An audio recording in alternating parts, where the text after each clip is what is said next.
도내 한 군부대에서도 좀 또 다른 갑질 사건이. 난 중사로 전역해도 돼. 너희들 뭐 몇 명 죽이는 건 일도 아니야. 그러니까 한번 해보자. 조금씩 알려진 것들이 오히려 문제를 해결하고 도려내고 하면 더 나아질 수 있는 시작이 되지 않을까.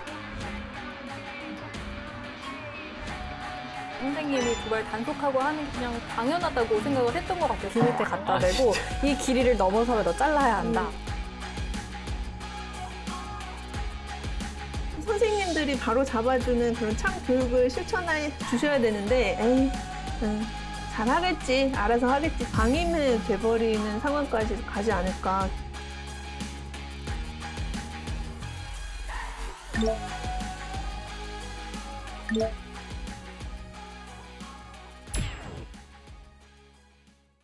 기센 강원도 취재 기자들의 취재 뒷이야기를 들어보는 시간, 강원 기자회견 시작합니다. 네, 지난 시간에 이어서 한재영 꽁꽁국장님, 그리고 박영석 코난 기자님, 정멸린 변호사님 함께합니다.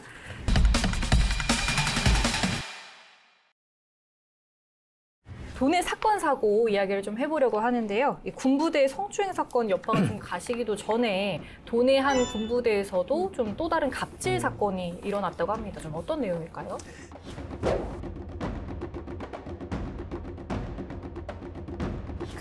한 육군 부대에서 간부가 이제 병사들한테 부적절한 좀 발언을 한 건데요. 네. 이제 그 공군 이제 성추행 이제 사망 사고 뭐 그거 그 이후에 있었던 일 같아요. 그리고 나서 이제 그 소속 사단에서도 해당 육군 소속 사단에서도 이제 좀 이렇게 극단적 선택을 한 일이 있었는지 네. 자기가 이제 당직을 서는데 부사관이 이제 당직을 서는데 병사들이 이제 다 모아놓고 야, 내 당직 때 죽지 마.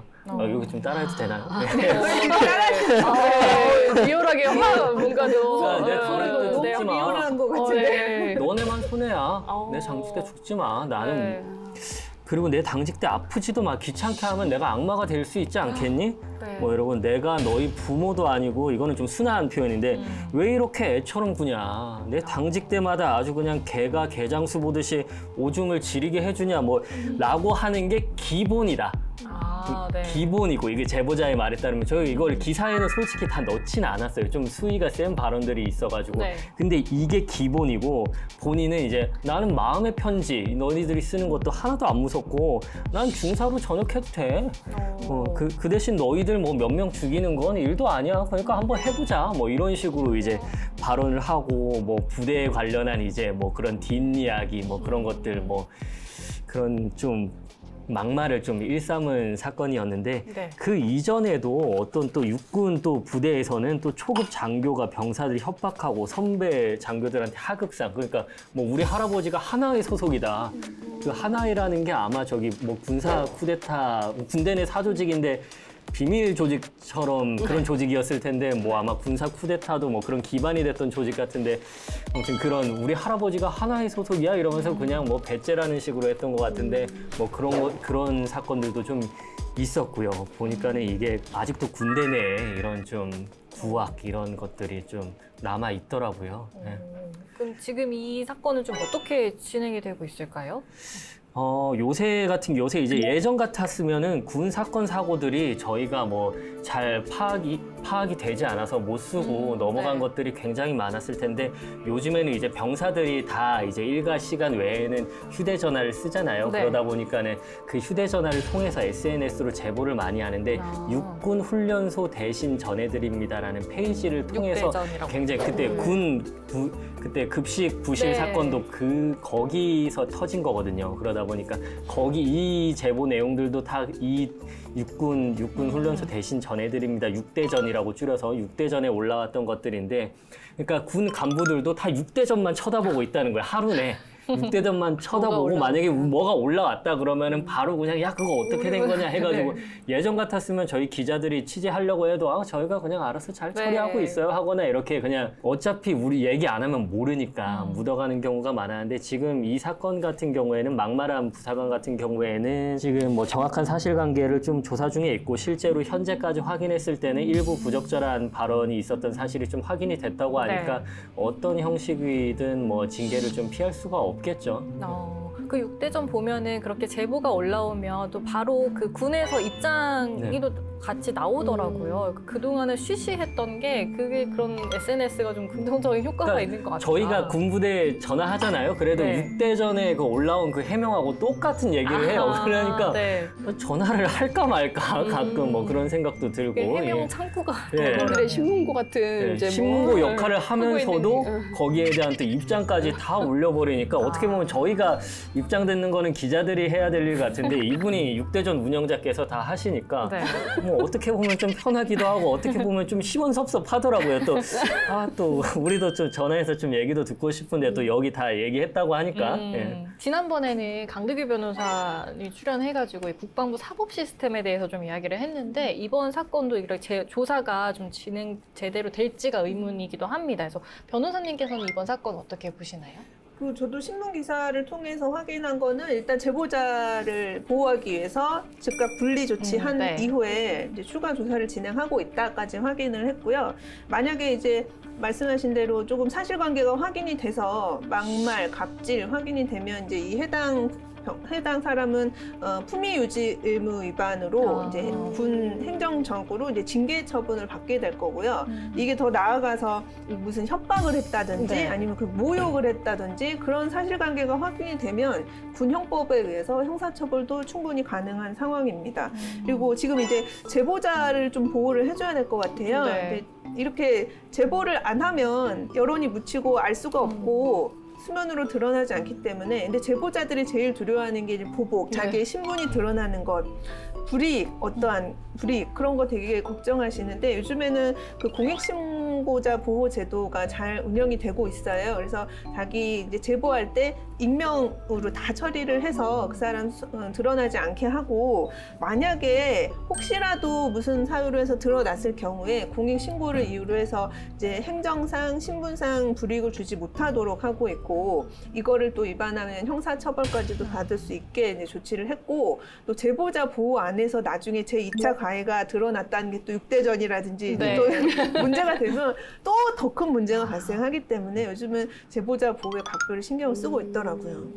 또 제보자 중에서는 약간 좀 이제 전역을 앞두거나 이미 전역을 했거나 이런 네네네. 분들도 좀 제보를 하시는 것 같아요. 이랬었다. 네, 이랬었다라든가 뭐 어차피 제대하면. 네, 어차피 또 제대하더라도 저기 후임들하고는 다 연결이 되니까 네. 야, 걔 아직도 그래? 야, 그 중사 아직도 그래? 막 이러면서 하면은 뭐 자기가 이제 써줄 수도 있는 거고 약간 좀 총대 맨다고 해야 되나? 뭐 박 병장님 좀 써주시지만 신고 좀 해주시지 말입니다. 이러면 또 할 수도 있는 것 같고 약간 그런 분들도 있는 것 같아요. 보니까 제보자 중에서는 네, 어차피 이제 군대 내에서 군대를 전역하고 사회로 나오면은 더 이상 뭐 불이익을 받을 게 뭐 이렇다 할 불이익이 없으니까 그렇게 해서 또 그런 점에서 또 용기 내서 제보하시는 분들도 분명히 있는 것 같아요. 근데 예전에는 진짜 군대 하면은 뭔가 되게 밀폐되어 있고 알려지지 않고 꽁꽁 숨겨둔 이미지가 되게 강했잖아요. 그래서 어떻게 보면은 더 곰고 이게 나중에 더 깊게 썼고 이럴 수도 있는 부분이어서 이렇게 조금씩 알려진 것들이 오히려 문제를 해결하고 도려내고 하면 더 나아질 수 있는 시작이 되지 않을까 생각이 들기는 해요. 네. 또 요즘 또 SNS나 이런 게 좀 그쵸. 활성화가 되면서 좀 뭐 상하 관계나 수직 관계에 의한 좀 강압적인 인권 침해 사례가 좀 많이 좀 노출이 되는 것 같아요. 그래서 얼마 전에는 강원도에 있는 한 여자고등학교에서 복장 검사 논란이 있었다고 합니다. 이건 좀 어떤 내용일까요? 14일이었어요. 지금 난 14일이었는데 그 여자 고등학교에였는데 고3 학생들을 대상으로 불시에 교복 검사를 한 거예요. 네.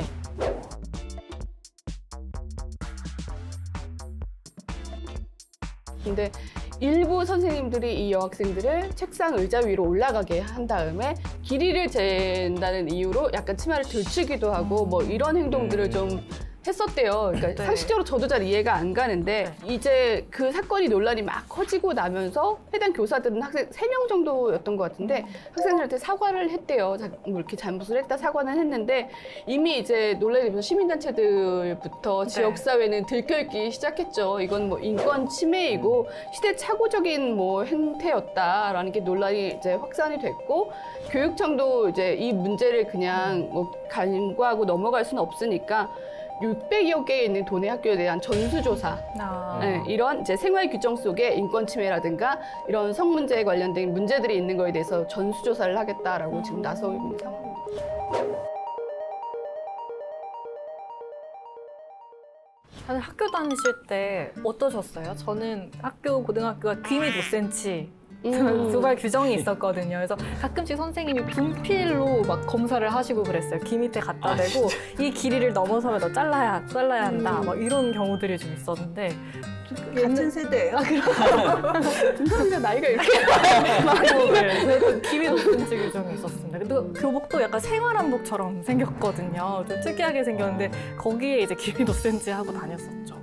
저희도 선생님이 30cm 자를 항상 갖고 다니셨던 것 같아요. 그리고 저희가 이제 등교할 때 교문 앞에는 항상 학생부, 선도부 뭐 이런 친구들이 서 있었고 그 학생들을 관리하는 그 주임 선생님과 함께 항상 이렇게 오면서 약간 이제 그 걸리는 레이더에 걸리는 친구들 있죠. 이리 와. 뭐 이렇게 하면 앞에 쭉 세워놓고 검사하고 대고 넘었지 자르고 와. 뭐 이렇게 하는 그런 것들을 했던 것 같아요. 저희도. 심할 때 저는 남녀공학이었는데 남학생 같은 경우는 바리깡으로 잘리기도 하고 막 그랬었어요. 엄청 좀 엄격한 세대. 나이가. 저희도 그랬거든요. 네네. 진짜 나이를 다시 확인해봐야 되거든요. 옛날에는 이렇게 선생님이 두 발 단속하고 하는 게 그냥 당연하다고 생각을 했던 것 같아요. 자르라고 하면 잘라야 하고. 근데 지금 같은 경우는 인권 침해다라는 얘기가 좀 나오고 있잖아요. 그만큼 좀 시대가 변한 거라고 볼 수가 있겠죠? 그렇죠. 네, 학생 인권도 향상이 됐고 사실 뭐 라떼 얘기하면 한창 뭐 끝이 없지만 과거에 저도 체벌 많이 받았거든요. 단체 기합도 많이 받고 그랬는데 체벌을 하시는 분들 중에는 물론 훈육이나 교육 목적이 있으셔서 바르게 되라고 하시는 분도 계셨지만 폭력을 쓰시는 분들도 있었어요. 화풀이하고 기분 나쁘다고 때리고 그 때리는 수위도 거의 이제 처벌받을 정도로 너무 심하게 하셨던 분들이 계셨고 그런 정도를 너무 벗어나는 체벌이 있었기 때문에 이 심각성, 학교 내에서 일어나는 폭력에 대한 심각성이 조금 문제가 제기됐던 것 같고 또 요즘은 자녀들이 너무 귀하잖아요. 내 자식도 내가 손끝 하나 안 되는데 감히 선생님 이런 식으로 접근을 하다 보니까 정말 학교에서 요만큼이라도 이제 내 자녀가 이제 뭔가 문제를 당했다라고 하면 이제 못 참으시는 거죠. 부모님들도.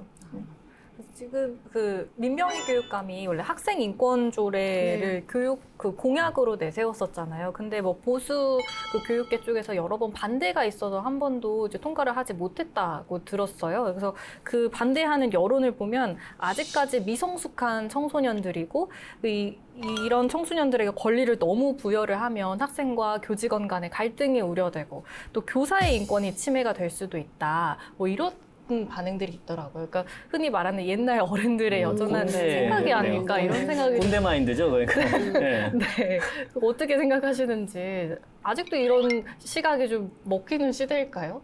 근데 또 너무 하지 못하게 하면 교육이 안 될 수도 있어요. 사실 이제 선생님들이 바로 잡아주는 그런 참 교육을 실천해 주셔야 되는데 자꾸 이렇게 옆에서 하지 말아라, 체벌이다, 손도 대면 안 된다 이렇게 하시면 선생님들도 나중에 포기하게 되지 않을까요? 그래서 물론 그게 저는 그것도 하나의 교권 침해라고 봐요. 선생님들이 할 수 있는 권한 범위를 너무 축소시키면 선생님들 교권도 침해가 되고 결국 그렇게 되면은 방치되거든요. 문제가 계속 이렇게 언급하고 하다 보면 문제가 생기니까 에이 잘하겠지, 알아서 하겠지, 집에서 하겠지 이런 식으로 방임해 돼버리는 상황까지 가지 않을까 저는 조금 우려되는 것 같아요.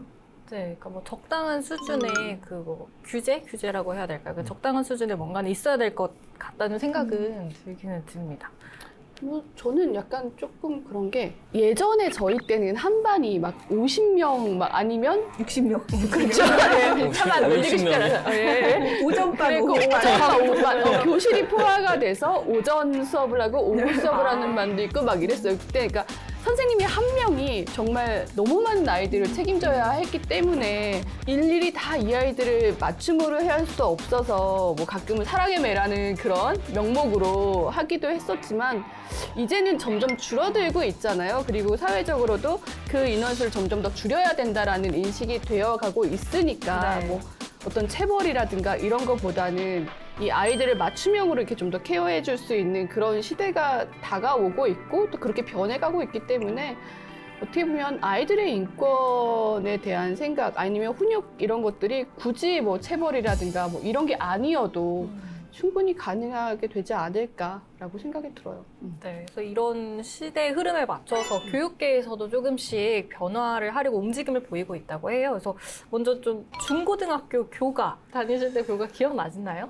너무 오래됐어요. 네, 저도 기억이 답니다. 군가까지는 기억나는데 교가는 좀 힘드네요. 예. 네, 근데 교가에 꼭 필수적으로 들어가는 게 있었죠. 어떤 게 있었죠? 저희는 산의 전기. 그렇죠. 예. 예. 네. 맑은 정보도 산의 기운이 없으면 공부가 안 된다고 생각하셨나 봐. 다 이제 모든 산이 교가에 총망라돼 있을 거예요, 네, 거의. 예. 학교 주변에 있는 산의 전기는 다 학생들이 받아요. 이게 한 기사에 보면은 한국여성정책연구원이 지난해 전국에 있는 초중고 교가와 교훈을 좀 조사를 해봤대요. 성 편향성에 대해서 조사를 했는데 여학생의 경우에는 향기, 꽃송이, 순결, 아름다운, 남학생의 경우에는 거나, 씩씩한, 나라의 기둥 이런 표현이 좀 많았다고 합니다. 여전히 좀 성차별적인 그런 단어들이 교가 교훈에 좀 남아 있었던 것 같네요. 좀 어떻게 보세요? 야, 되게 이게 요즘에 듣기 힘든 네. 말인 것 같아요. 거나 저희 대한거나 저희 아마 저희 모교 교가에는 학도 정도가 있었던 것 같은데 근데 보면은 학교 자체 대부분의 이제 학교가 제 모교 같은 경우에도 1950년대 아마 개교했을 거예요. 그러면 그때 만들어졌다고 생각하면은 아무래도 진짜 그때 그 시대의 그 시대적 상황이 반영됐다고 하면은 참 이런 게 이해 못할 바는 아닌데 네. 근데 또 시대가 변했으니까 좀 그렇긴 하네요. 좀 듣고 보니까는 이게 네. 듣고 보니까 별 생각 없이 교가는 사실 잘 부르지도 맞아요. 않고 찾을 일도 없으니까 뭐 별 깊게 생각해 보지 않았는데 듣고 보니까 이 말이 맞는 것 같다라는 생각은 들어요. 어진 어머니, 정숙, 정기 뭐 이런 것들이 지금 시대에서는 어진 어머니 정기라는 게 네, 잘 맞지 않는 것 같아요. 그래서 뭐 교육청에서도 좀 이거를 개선하려고 네. 하고 있다고요?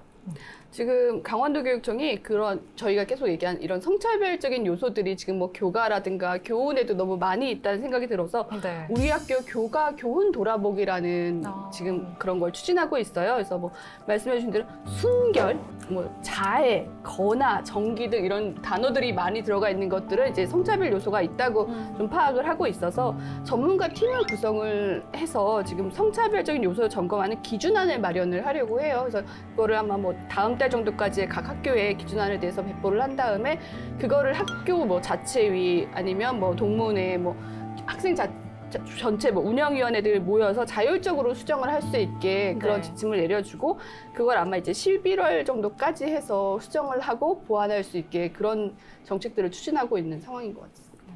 그런 이런 시대착오적인 요소를 좀 찾아서 바꾸려는 이런 노력들이 좀 어떤 의미가 있다고 볼 수 있을까요?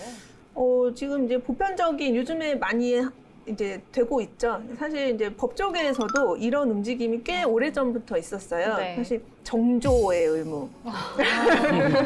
그래서 정조를 이제 성적 자기결정권으로 바꾸고 네. 뭐뭐 한 자, 놈자자를 써서 네네. 그거를 뭐뭐 한 사람으로 바꾸고 사실 이렇게 성편향성 단어가 얼핏 생각하면은 여성에 대한 것으로 비춰질 수도 있는데 법조계에서는 이렇게 강간죄나 강제추행죄는 예전부터 이제 남성이 여성에게 가해하는 범죄로 치부되었었는데 요즘에 많이 바뀐 거는 남성도 충분히 그 대상이 될 수 있다, 보호받아야 한다고 해서 여자를 이제 뭐 사람을 강간한 자, 사람을 강제추행한 자 이렇게 해서 이제 보편 타당하게 바꾸고 있어요. 그래서 매우 이렇게 타당한 방법이라고 보고 현모양처니, 네. 요조승 너무 오랜만에 되게 오랜만에 들어본 또 이런 말이 자주 네. 가끔 또 들려요. 그래서 이런 단어를 이제 시대 흐름에 맞게 바꾸는 거는 매우 타당한 방법인 것 같아요. 이제는 학생들도 뭐 성인지 감수성이라던가 이런 것들이 엄청 이제 발달을 했잖아요. 거기에 맞춰서 학교 교육계도 많이 변해야 될 것 같습니다. 속 시원하게 할 말은 하자. 강원도 열혈 기자들이요. 눈치 보지 말고 강원 기자회견으로 모이세요.